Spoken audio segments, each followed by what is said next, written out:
आज Doubtnut app download करें। Doubtnut पर अपने सभी गणित, रसायन विज्ञान, भौतिक विज्ञान और जीव विज्ञान के डाउट्स का करो सफाया। बस प्रश्न की फोटो खींचो, एक ही प्रश्न को क्रॉप करो और तुरंत वीडियो सोल्यूशन पाओ। अभी डाउनलोड करें।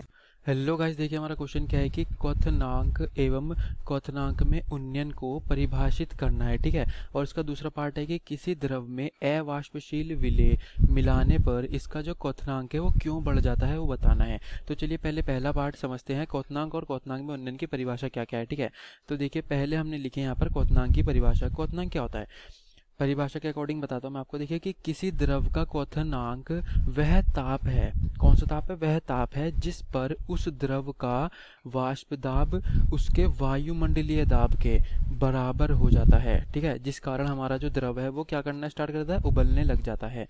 ये इसकी डेफिनेशन हो गई। ठीक है, तो देखिए अब डेफिनेशन हमारी हो गई है। अब इसको अगर हमें समझना हो तो कि सपोज दैट हमारे पास कोई टेम्परेचर हमने ले लिया T1। ठीक है, तो T1 वह टेम्परेचर है जिस पर इसका जो वाष्प दाब है, हमारा वाष्प दाब वो हमारा वायुमंडलीय दाब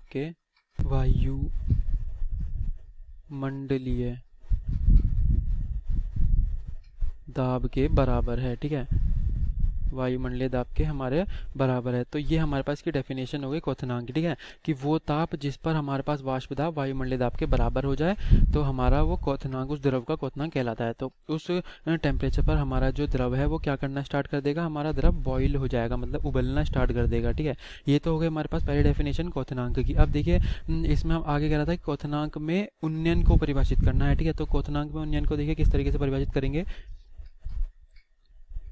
हाँ, तो देखिए अब हमारे पास सेकंड डेफिनेशन क्या आती है, क्वथनांक में उन्नयन। क्वथनांक में उन्नयन क्या है कि देखिए जब एक अवाष्पशील विलेय, ठीक है, हमारे पास कोई अवाष्पशील विलेय है, वो किसी द्रव में हमने मिला दिया। ठीक है, कोई भी हमारे पास द्रव था उसके अंदर हमने अवाष्पशील विलेय मिला दिया, तो विलयन का जो वाष्प दाब है वो क्या क्या हो जाएगा, घट जाएगा, कम हो जाएगा। क्योंकि हमने अवाष्पशील विलेय मिलाया तो विलयन जो है वो उसका वाष्प दाब घट गया। तो वाष्प दाब को वायुमंडलीय दाब के बराबर जब हम करेंगे ना, तो उसको करने के लिए हमें विलयन को एक्स्ट्रा हीट यानी कि गर्म करना पड़ेगा। ठीक है, हमें विलयन को क्या करना पड़ेगा, गर्म करना पड़ेगा, क्योंकि हमने उसमें अवाष्पशील विलेय मिला दिया है। तो उससे क्या होगा कि क्वथनांक में होने वाली इस वृद्धि को, तो क्वथनांक हमारा जो है वो बढ़ जाएगा। तो ये जो वृद्धि हुई है ना क्वथनांक में अवाष्पशील विलेय मिलाने पर, इस वृद्धि को हम विलयन के क्वथनांक का उन्नयन कहते हैं। ठीक है, उन्नयन का मतलब है बढ़ना, तो उन्नयन क्वथनांक का इस तरीके से उन्नयन होता है। तो इसको हम समझने के लिए देखिए ऐसे करते हैं। सपोज हमारे पास ये द्रव था, ठीक है, कोई भी द्रव है, तो इसका हमारे पास जो उन्नयन नहीं, क्वथनांक जो है वो T1 है। ठीक है, इस द्रव का क्वथनांक T1 है, तो इस T1 टेम्परेचर पर ये द्रव जो है बॉयल हो जाता है, मतलब उबल जाता है। ठीक, तो मतलब कि T1 टेम्परेचर पर हमारा जो वाष्प दाब है वो वायुमंडलीय दाब के बराबर था। ठीक है, अभी हमने ऊपर बताया, तो हमने क्या करा, इस द्रव के अंदर हमने अवाष्पशील विलेय मिला दिया। क्या मिला दिया,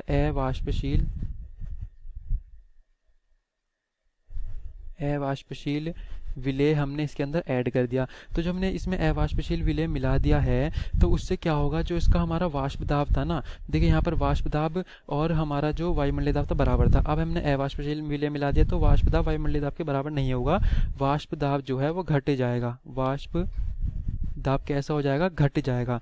ठीक, अब वाष्प दाब हमारा घट गया है, पहले से कम हो गया, तो अब उसको वापस से हमें वायुमंडलीय दाब के बराबर लाना पड़ेगा, क्योंकि तभी वो उबलेगा। ठीक है, तो हमें वायुमंडलीय दाब के बराबर लाने के लिए उसके अंदर एक्स्ट्रा हीट हमें प्रोवाइड करानी पड़ेगी, यानी कि T1 टेम्परेचर पर अब हमारा काम नहीं चलेगा, हमें कुछ तापमान और देना पड़ेगा। ठीक है ना, इसके अंदर कुछ और ऐड करनी पड़ेगी हीट, तो जब जाके वाष्प दाब हमारा वायुमंडलीय दाब के बराबर होगा और ये कंडीशन जब जाके सेटिस्फाई हो पाएगी।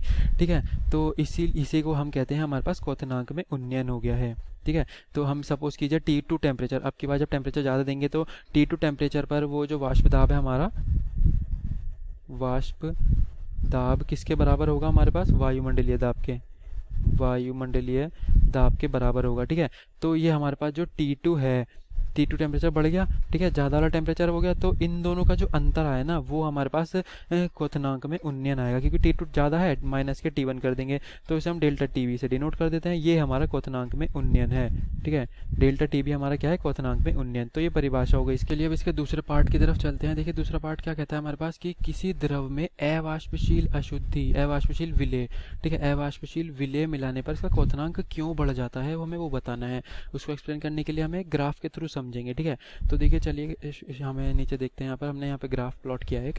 देखिए यहाँ पर क्या होगा, हमारे पास हमने इधर वाली साइड पे लिया है वाष्प दाब, ठीक है, मतलब ऊपर जाने पर वाष्प दाब बढ़ रहा है, ठीक है, और इधर है हमारे पास ताप यानी कि टेम्परेचर इधर जाने पर बढ़ रहा है। तो क्या हुआ, हमने सबसे पहले तो हमारे पास कोई विलायक था, ठीक है, कोई भी हमारा सपोज द्रव है, विलायक या द्रव ले लेते हैं कोई भी, ठीक है, द्रव हमने लिया था। तो द्रव में क्या हो रहा था, जब सबसे पहली कंडीशन आई थी कि वो T1 ताप पर हमारा उसका जो वाष्प दाब था वो वायुमंडलीय दाब के वाष्प दाब का मान लेते हैं कुछ PS मान लेते हैं, ठीक है, PS वाष्प दाब को मान लेते हैं, और वायुमंडलीय दाब को एटमॉस्फेरिक प्रेशर है तो P एटमॉस्फेरिक मान लेते हैं, ठीक है। इसमें हम जिससे सिंपल हो आगे, तो P एटमॉस्फेरिक। तो T1 टेम्परेचर पर जब द्रव था सिंपल, जब उसमें कोई भी अशुद्धि नहीं मिलाई गई थी, तो जो हमारा PS था यानी कि वाष्प दाब था वो किसके बराबर था, वो हमारे पास वायुमंडलीय दाब के बराबर था, ठीक है। ये इसका क्वथनांक पॉइंट था।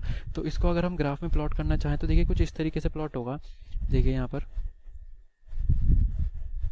ठीक, ये हमारे पास ग्राफ प्लॉट होगा। यहाँ ये हमारे द्रव का ग्राफ है जब हमने अवाष्पशील अशुद्धि नहीं मिलाई है, ठीक है। इस द्रव को हम नाम दे देते हैं ए, ठीक, ए द्रव है हमारे पास, इसका नाम देते हैं ए। ये हमारे पास द्रव है। यहाँ पर क्या हो रहा है, देखिए कि ये ताप जब हम बढ़ा रहे हैं, जैसे जैसे देखिए ताप बढ़ता जा रहा है, आगे जाने पर ताप बढ़ रहा है, तो ऊपर जाने पर वाष्प दाब भी बढ़ता जा रहा है। तो एक कंडीशन ऐसी आ रही है जहाँ पर ये वायुमंडलीय दाब के बराबर हो रहा है, और वो ही हमारा कौन सा पॉइंट कहलाएगा, वो पॉइंट हमारा कहलाएगा यहाँ पर हमारा क्वथनांक पॉइंट, किसके लिए, ए के लिए। तो हम यहाँ पे इसको डॉटेड लाइन से दिखा देते हैं, ठीक है। तो इसका टेम्परेचर जो यहाँ पे हमारा था, देखिए T1 था, ठीक है, T1 टेम्परेचर पर, मतलब T1 इसका क्वथनांक था, ठीक है। तो यहाँ पर हमारे पास इस पॉइंट पर इसका हमारा क्या कहलाएगा, क्वथनांक कहलाएगा, ठीक। तो अब क्या करेंगे, देखिए हम इसके लिए सेकंड कंडीशन, इसमें जैसे बोला गया था क्वेश्चन के अंदर कि इसमें अवाष्पशील कुछ विलय मिला दिया, ठीक है ना, हमने इसमें किसी द्रव के अंदर अवाष्पशील विलय मिलाया तो उसका क्वथनांक बताना था। अब देखिए इस ग्राफ के अंदर ही चलते हैं, अवाष्पशील विलय मिलाते हैं। सपोज ए द्रव था, उस द्रव के अंदर हमने क्या करा, देखिए द्रव के अंदर हमने अवाष्पशील विलय मिला दिया,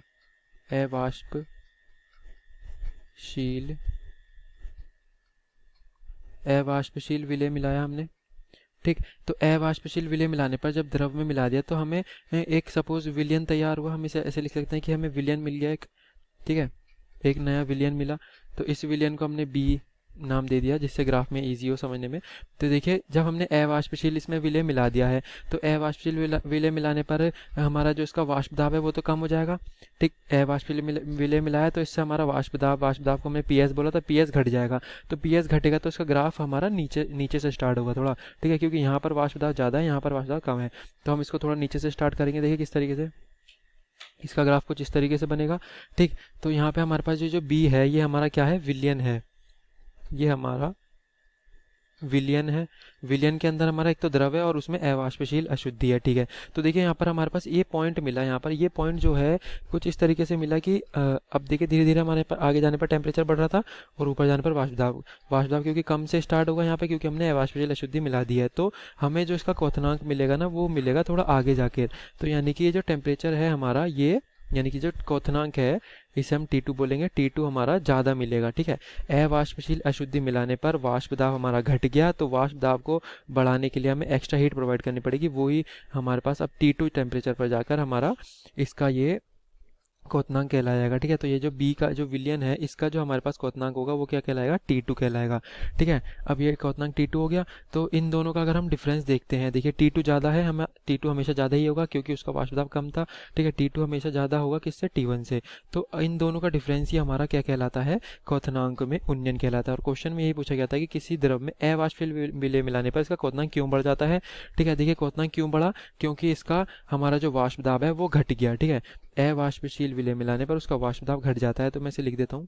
तो देखिए हमने इसको लिख दिया कि किसी द्रव में अवाष्पशील विलय हमने मिलाया तो जो विलयन बना ना उसका वाष्प दाब घटेगा। मेन रीजन क्या है, वाष्प दाब घट जाता है, तो जिस कारण क्वथनांक में वृद्धि हो जाती है, ठीक है। ये हमने पूरा आपको ग्राफ के थ्रू समझा दिया है, ठीक है। ये इसका कंप्लीट सॉल्यूशन था। आई होप आपको वीडियो समझ आ गया होगा। Thank you for watching. कक्षा 6 से 12वीं से लेकर नीट, IIT, JEE वो एडवांस के लेवल तक 1 करोड़ से ज्यादा छात्रों का भरोसा। आज ही डाउनलोड करें डाउटनेट ऐप या व्हाट्सएप करें अपने सारे डाउट्स 8400 400 400 पर।